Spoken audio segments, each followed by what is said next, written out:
Hi, everybody. My name is Jared Milrad. I am the host of Rewriting Hollywood, and we're a podcast focused on diversity, equity, inclusion, and representation, as well as social impact in Hollywood, really looking at how the power of story can foster social change and social good, and as well as how we can build a more inclusive and equitable world. And today, I'm really excited to have a very special guest joining us from Australia.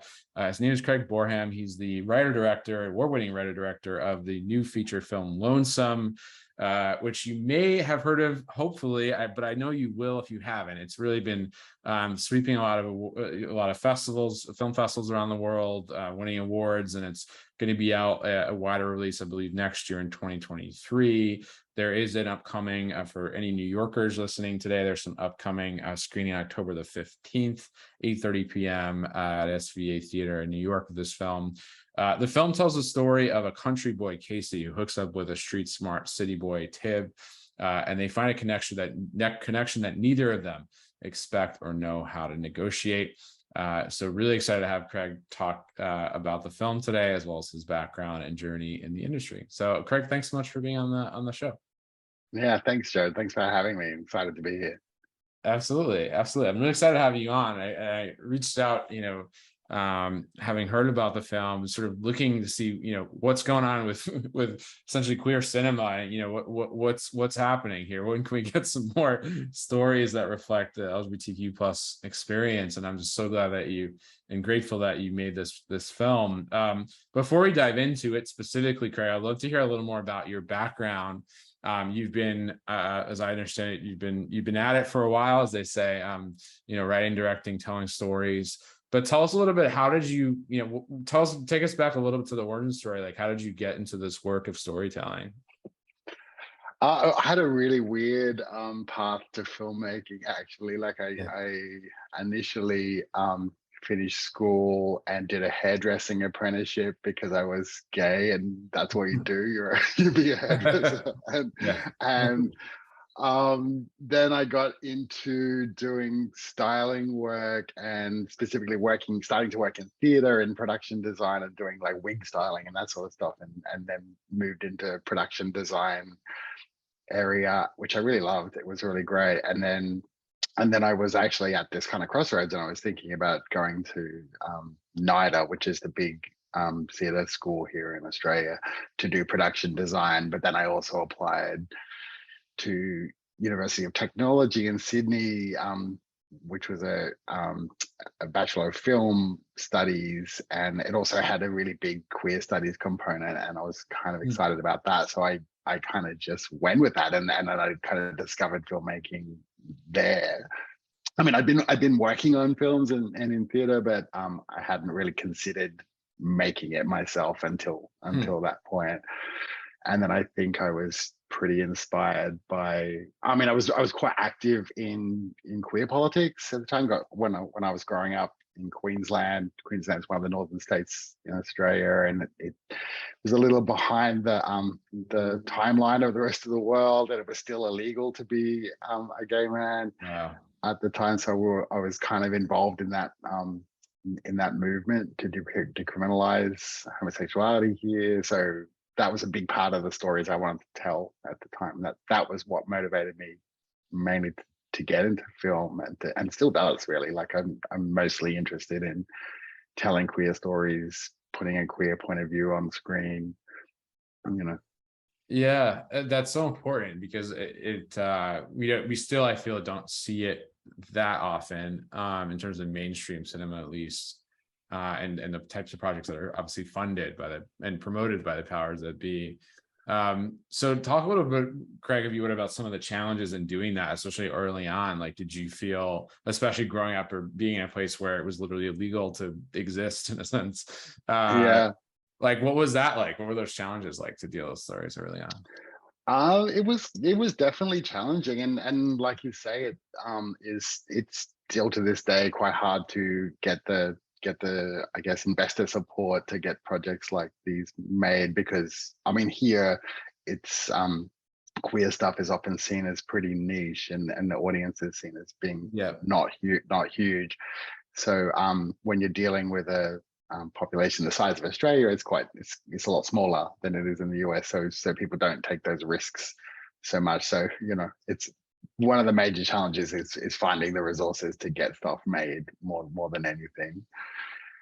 And I think, I mean, it's great that we are seeing more and more queer people appearing on screens, but often they're side characters with little character development, and they're just there to check a box rather than really be seen as a fully well-rounded character. Yep, the best friend, or the kind of the one that you the humorous sidekick, all that stuff. Yeah, and it seems to be still a common trope, if you will, that we see. And so you've really it seemed like Craig centered queer, as you said, centered queer stories, queer love, queer existence in your work. And did you get pushback, or have you gotten pushback, before we get to this project, but have you gotten pushback from folks within the community in terms of the types of stories you wanted to tell, or do you feel like it's more kind of broader society, like you said, sort of getting the resources, getting the projects off the ground, or is the harder part of it? I think it's predominantly from the industry and from the established paths of filmmaking where we get the most pushback. And it can be straight up. You can be sitting in a meeting with people who wanting to talk to you about a project, and then they're like, well, does the character really need to be queer?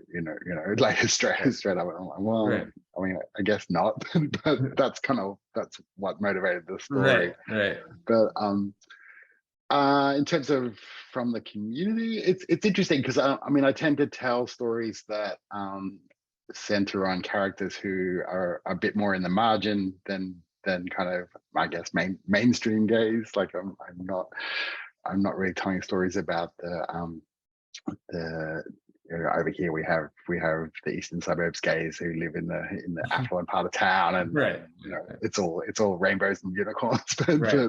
But I'm more interested in, I guess, the rural experience, or when you go outside that inner city enclave, and what happens in the suburbs of a city like Sydney or places in Australia.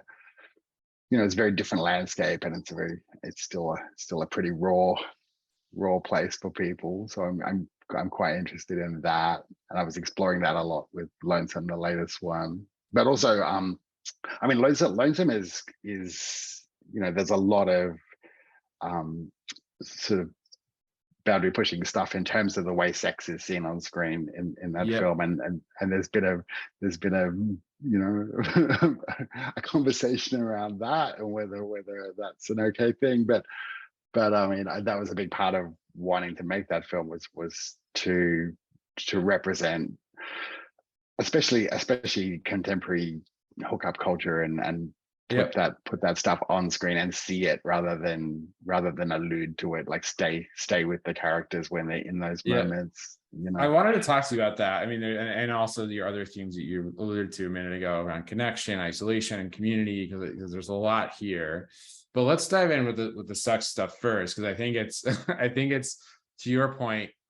And I saw this in some of the materials you sent over about the project, and then in the project itself, like there's so much sanitization, kind of censoring of our experiences as queer people on screen. And talk to me a little bit about, like, why was this? I mean, I have some guesses as to why it was important, but just for the audience's purposes, at least, like, why was this important to you, Craig, to sort of show the full? Because in the film, for those who haven't seen it, we see the full experience of, like you said, hookup culture, of sexuality. There's no like really cutting away of it, and it, I think, for that reason, feels so much more authentic and truthful. So why was that important? Why was that portrayal important? I think I just wanted to explore those kind of like little micro connection moments that people might have in a random encounter, that are very subtle, but quite powerful, quite meaningful to a person, like in the landscape of their lives. And I think the sex scenes were important, texturally, because I wanted the film to feel kind of real in that way, but also in terms of story. I mean, all of the scenes in the film that are sex scenes are kind of progressing the story. Like they're not like if you cut any of them out of the film doesn't really make sense. Like Yeah. there are little moments in the silences in those interactions that are really interesting. And I mean, I also wanted to look at the way people use, or gay men especially, I guess, use sex in different ways, like different ways, whether it's therapeutic or whether it's transactional or whether it's needing a connection or whether it's just out of boredom. You know, Right. that kind of landscape is pretty interesting to me. Yeah, I mean, especially And the in gay male, randomness of it, you right? The know, randomness of it. yeah. Yeah, no, and especially in gay male culture, right? The we know about, a lot of even people outside of the gay male community know about things like Grinder and other things, the hookup apps. But to your point, I think there's so much more than again, I think it's often in colloquial culture and the way we talk about these things, it's sort of almost as like a punchline, like, oh, we know this is what gay guys do, but there's not like, we're not thinking about often broadly as a society, like the importance of those connections. Yeah.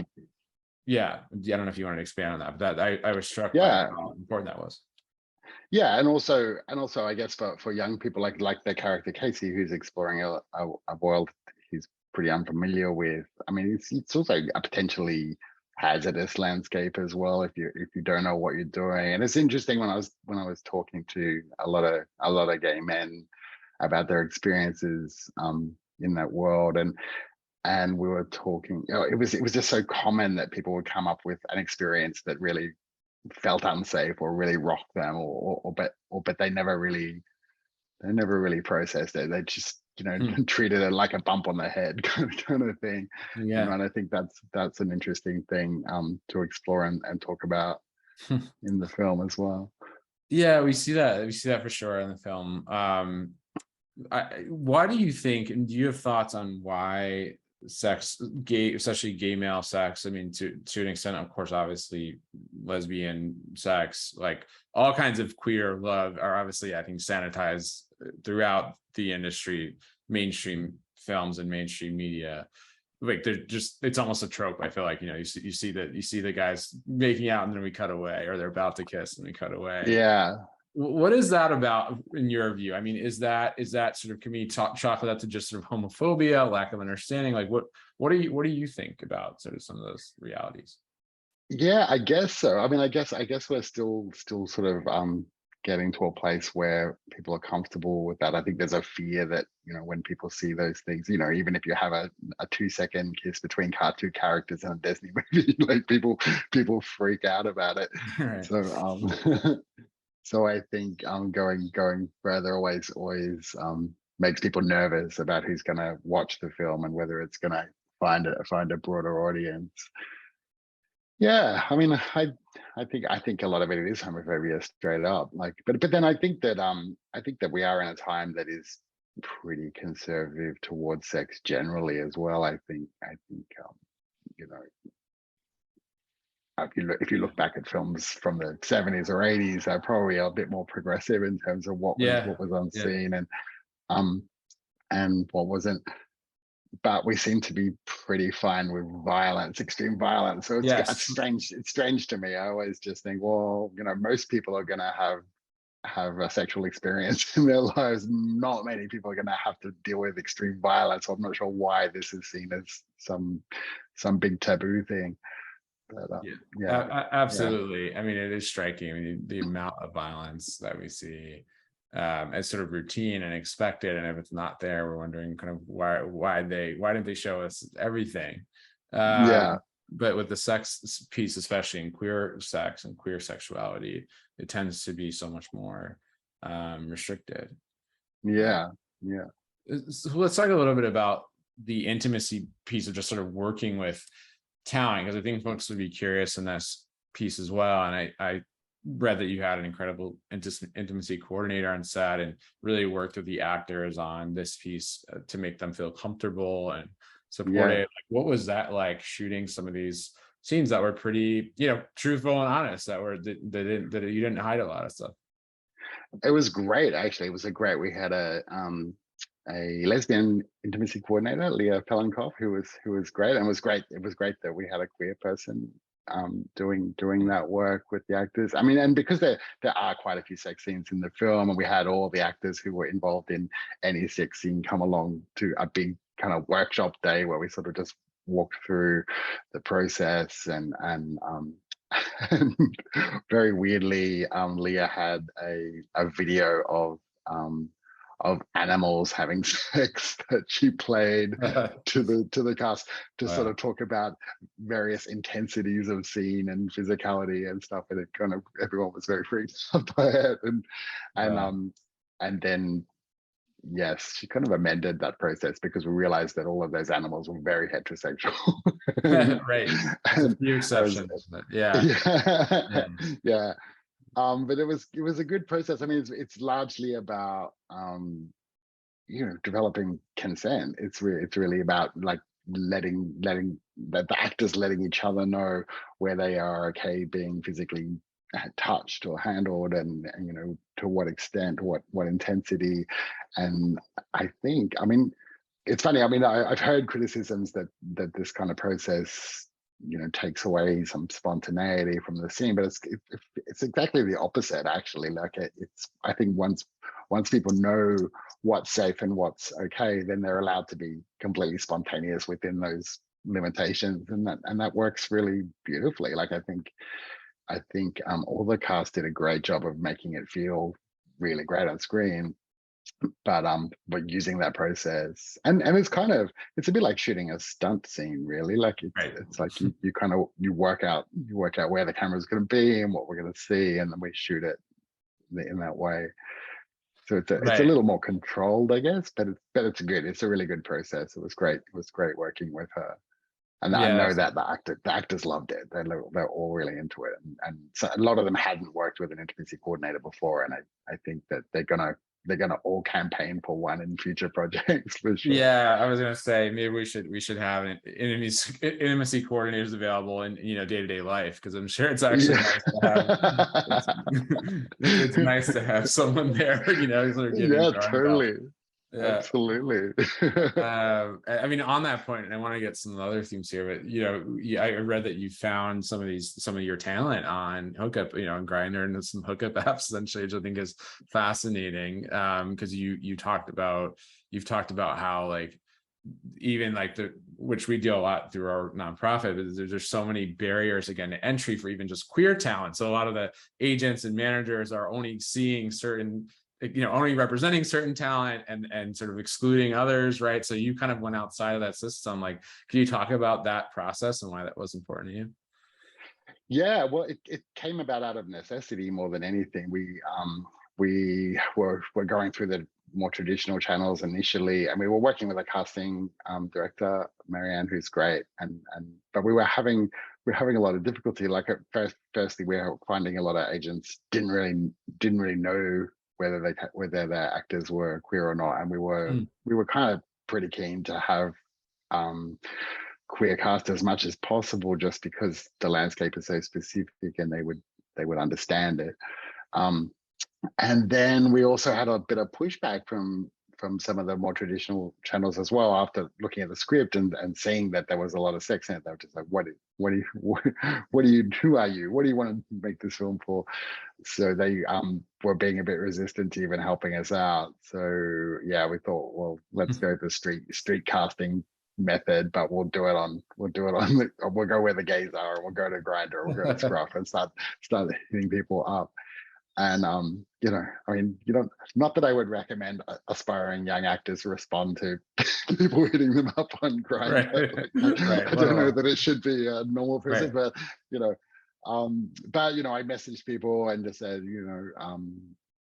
it's funny. I mean, I found a couple people who were in the film who were clearly actors from their profiles, and I just messaged them and I told them to check out my other film. Fortunately, was on Netflix, Teenage Kicks, and said, I'm legit. I'm not a serial killer. Go watch this movie, and if you're interested, we can have a coffee.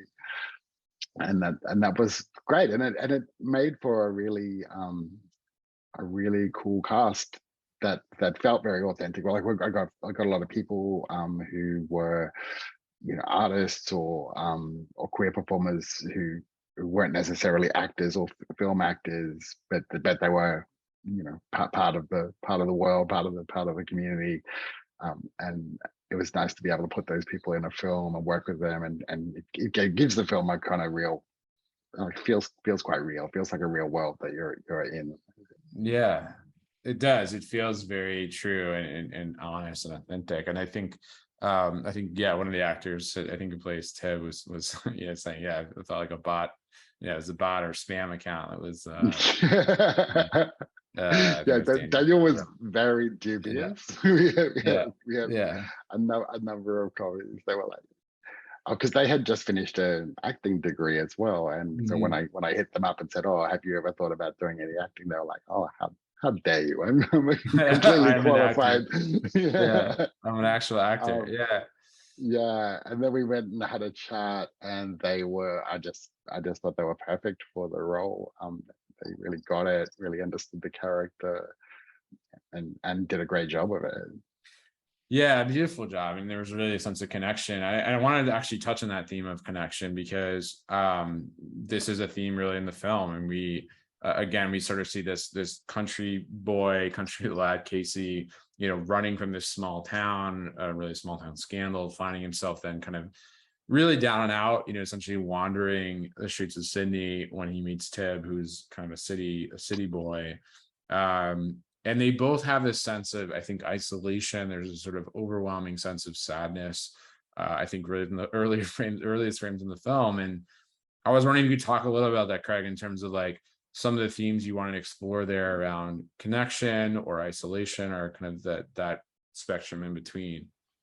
Yeah, I was kind of I'm really interested in characters that have, you know, a mask, or wear a mask, or have some way of presenting themselves to the world that is protective, and then, you know, when you see those little cracks in that mask, what sort of oozes out of that, Yeah. that's something that really interests me, and I really like playing with that through performance as well. And it was great working with both of the cast to find those things, you know. And I mean, a bit, the film is kind of looking at mask a lot, like everyone's kind of wearing some sort of performative, you know, a lot of it is about the way Australian gay men perform masculinity, I guess, but even beyond that, other characters as well. Yeah. And that's something that I want to play with a lot. So we did a lot of talking about that, like who are these characters, where did they come from, and I really loved letting the actors find the texture of that. Like, I mean, I wrote the script, so I'm pretty familiar with what I think, you know, Yeah. makes these people who they are. But Mhm. I kind of loved just seeing them find their own way into those characters. That's really interesting for me. And we did a lot of talking, like, because we were basically doing pre-production and rehearsal during the COVID lockdown here in Sydney. So a lot of it was happening over Zoom with Josh, because Josh was based in Melbourne, but Daniel was in Sydney. And one of the things we were allowed to do during the lockdown here was go for walks in parks. So Daniel and I would catch up, and we would do laps of the park and just talk about the character, and talk about, you know, what it's like to be a queer person in the suburbs, and Mm. to what sort of masks do you wear, what sort of shield do you put up, that sort of stuff. So that was great. And those guys didn't get together until about 2 weeks before we started shooting, really, because that's when Josh was able to come up. And I was nervous to that point because they hadn't really spent any time together, but Right. they just clicked together really well. They're really supportive and protective of each other during the Interesting. filming, so it was good. Yeah, and it kind of works for the story as well, doesn't it? That they kind of maybe didn't have too much time, at least, to meet in person beforehand. Yeah, True. yeah. Yeah. Interesting. And so, you know, I was going to ask about that mask piece, because and on that notion of mask, there's a lot we hear in the gay community, particularly a lot of this notion of mask for mask, right? With it spelled differently, but the notion of like that cover that men in particular put up, gay men in particular put up, because we see with Casey that very present, I think, sort of that masculinity as a shield almost. Yeah. Talk a little about that, like if you could expand on just how masculinity played in here, and was that how that sort of weaved into the story. Yeah, it's a big part of the story. I think the characters very much are, typical of Australian men, in that they're quite uncommunicative, and they're very closed and very hidden with what's going on emotionally for them. Yeah. And I was quite interested in that, but still being able to, again, see the cracks in that.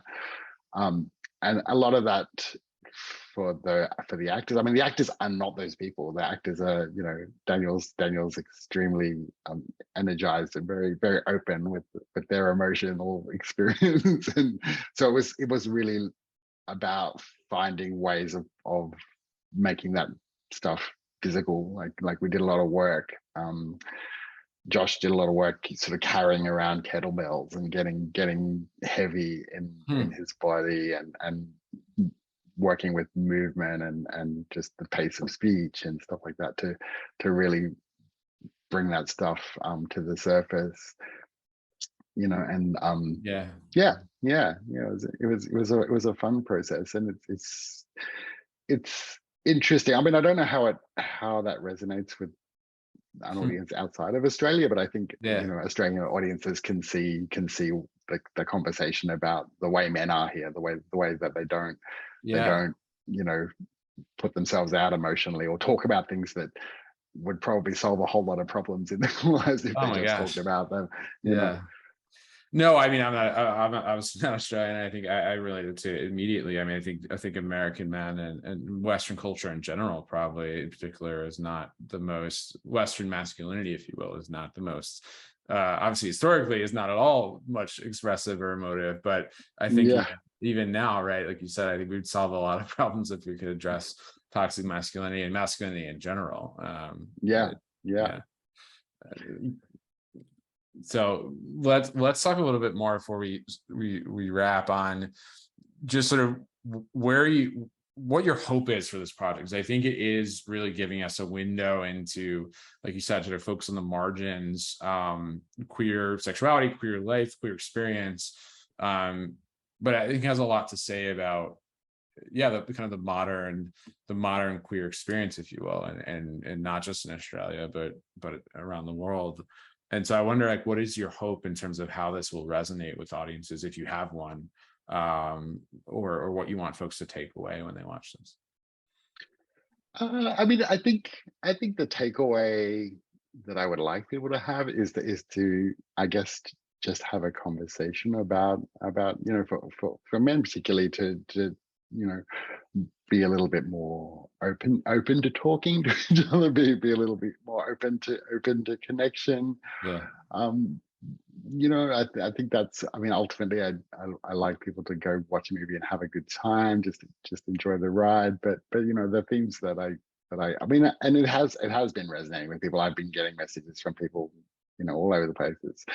And it was interesting because we screened the film in at the Guadalajara International Film Festival, and we were over there for that. So it was interesting to watch it play to an audience that was definitely different to an Australian audience, but see it still resonate, and see people get really excited about the characters and the story, and see a part of Australia that they'd never seen before.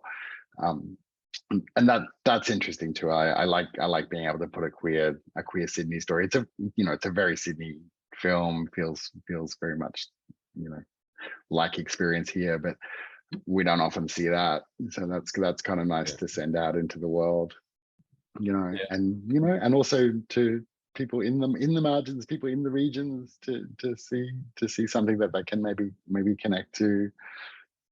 I know my own. I've got family members who are young and queer and live in very isolated places in Australia, and I hope that people like them get to see the film and enjoy it, feel like someone's seeing them.